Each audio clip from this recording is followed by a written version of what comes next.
Hello friends, उम्मीद है कि इस सीरीज की पहली वीडियो आपको पसंद आई होगी। पहली वीडियो में हमने आपको गवादर की महल वकू, उसकी तारीख और गवादर बंदरगाह की साख्त के बारे में बताया था। आज की वीडियो में हम मौजूदा आलमी हालात में गवादर की अहमियत और उसके मुस्तकबिल के बारे में बात करेंगे। आगे बढ़ने से पहले आपसे दरख्वास्त है कि इस वीडियो को लाइक करें, स्क्रीन के नीचे सब्सक्राइब के निशान को दबाकर हमारे चैनल को सब्सक्राइब करें और इस वीडियो को अपने दोस्तों के साथ ज़रूर शेयर करें ताकि हमारी टीम की हौसला अफजाई हो और आपको हमारी वीडियोस मिलती रहें। दोस्तों, मौजूदा हालात में गवादर इलाकाई और आलमी सतह पर इंतहाई अहमियत इख्तियार कर चुका है। ये बात आम लोगों को आज समझ आ रही है, लेकिन इस फील्ड के बड़े प्लेयर्स इस चीज़ को आज से कई साल पहले ही समझ चुके थे। पिछली सदी में यूरोपीय फौजों का यहाँ छावनी कायम करना, 50 की दिहाई में पाकिस्तान का ओमान को करोड़ों रुपए देकर गवादर को पाकिस्तान में शामिल करना और तकरीबन 20 साल पहले चीन का इस जगह पर $50 बिलियन खर्च करने के प्लान की तफसील हम पहली वीडियो में बयान कर चुके हैं। इससे इस जगह की अहमियत का अंदाज़ा लगाया जा सकता है। व्यूअर्स, आज की दुनिया पैसे, कॉरपोरेट और मार्केट की दुनिया है। जो जंगें पहले सिपाहियों और असलहे से मैदान जंग में लड़ी जाती थीं, अब मार्केट में, स्टॉक एक्सचेंज में और ऑनलाइन लड़ी जाती हैं और वहीं पर कौमों की हार जीत का फैसला होता है। चाइना इस हकीकत को बहुत पहले समझ गया था। इसने अपने मुल्क में इंडस्ट्री का जाल बिछाया और दुनिया के हर इलाके और हर मार्केट तक अपनी प्रोडक्ट्स भेजने का इंतजाम किया। इसीलिए चाइना सुपर पावर और नंबर 1 इकोनॉमी बनने की दौड़ में इंतहाई तेजी से आगे बढ़ रहा है। इस रेस में चाइना की स्पीड दुगनी हो सकती है अगर वो अपनी इंडस्ट्री के लिए गल्फ से तेल छोटे, महफूज और आसान रास्ते से लाए और वापसी पर इसी रास्ते से अपनी इंडस्ट्री में पैदा की गई प्रोडक्ट्स गल्फ और अफ्रीका भेजना शुरू कर दे। याद रहे कि चीन इस वक्त दुनिया में तेल इस्तेमाल करने वाला दूसरा बड़ा मुल्क है और इस तेल का ज़्यादातर हिस्सा इंडस्ट्री की मशीनों और उससे पैदा किए गए सामान की ट्रांसपोर्ट पर खर्च करता है। अगर इसको ये तेल कम लागत और महफूज तरीके से अपनी इंडस्ट्री के दरवाजे पर मिल जाए तो इसकी प्रोडक्ट्स की कीमत मज़ीद कम हो सकती है, जिससे इसकी तरक्की की रफ्तार कई गुना बढ़ सकती है। जैसा कि स्क्रीन पर नज़र आ रहा है, चीन की एक्सपोर्ट पूरी दुनिया यानी यूरोप, शुमाली अमेरिका, जनूबी अमेरिका, ऑस्ट्रेलिया, जनूबी एशिया, खलीजी ममालिक और अफ्रीका हर जगह जाती हैं, जिसके लिए अलग अलग रूट्स हैं। इनमें मगरबी यूरोप, गल्फ और अफ्रीका सबसे मुश्किल थे। फिर जैसा कि आपको पहले बताया कि गल्फ से इसकी ट्रैफिक दो तरफा है, यानी तेल लाना है और तैयार प्रोडक्ट्स इसी रूट पर लेकर जानी है, जिसकी वजह से इस साइड का रूट कई गुना अहमियत रखता है। यूरोप के लिए चाइना पहले ही ओबोर या वन बेल्ट वन रोड शुरू कर चुका है, जिसकी वजह से इसकी प्रोडक्ट्स मगरबी यूरोप तक जल्द और कम खर्च में पहुंचना शुरू हो गई हैं। गल्फ और अफ्रीका के लिए इसको अभी भी मुश्किलात का सामना है। इस वक्त चाइना तेल की इंपोर्ट और अरब ममालिक और अफ्रीका को अपनी प्रोडक्ट्स की एक्सपोर्ट का काम जनूबी रूट पे कर रहा है।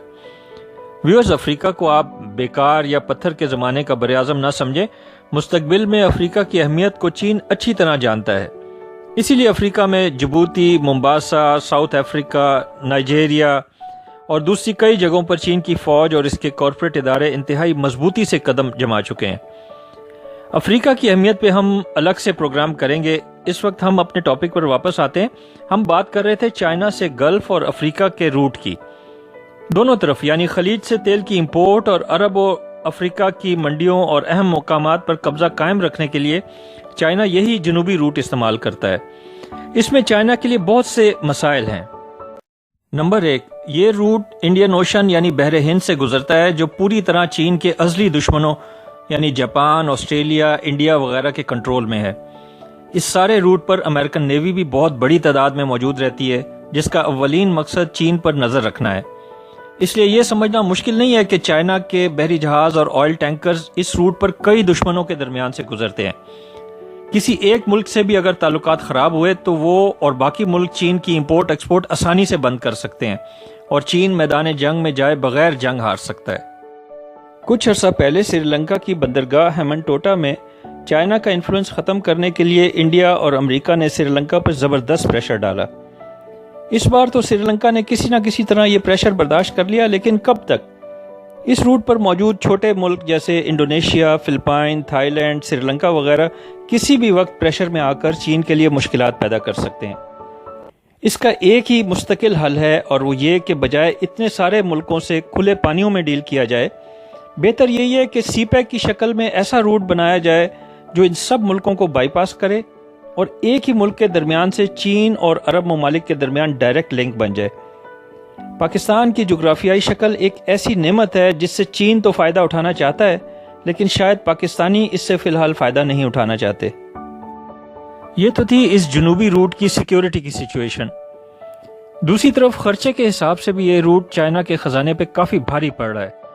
اگر صرف آئل ٹینکرز کے سفر کو ہی لے لیں تو یہ روٹ کوسٹ ٹو کوسٹ یعنی خلیج کے درمیان مثلاً دبئی کی بندرگاہ مینا راشد سے چین کی سرزمین یعنی شینگ داؤ یا شنگھائی کی بندرگاہوں تک تقریباً 12,000 کلومیٹر کا ہے، اور یہ سارا فاصلہ بحری جہازوں پر طے ہوتا ہے۔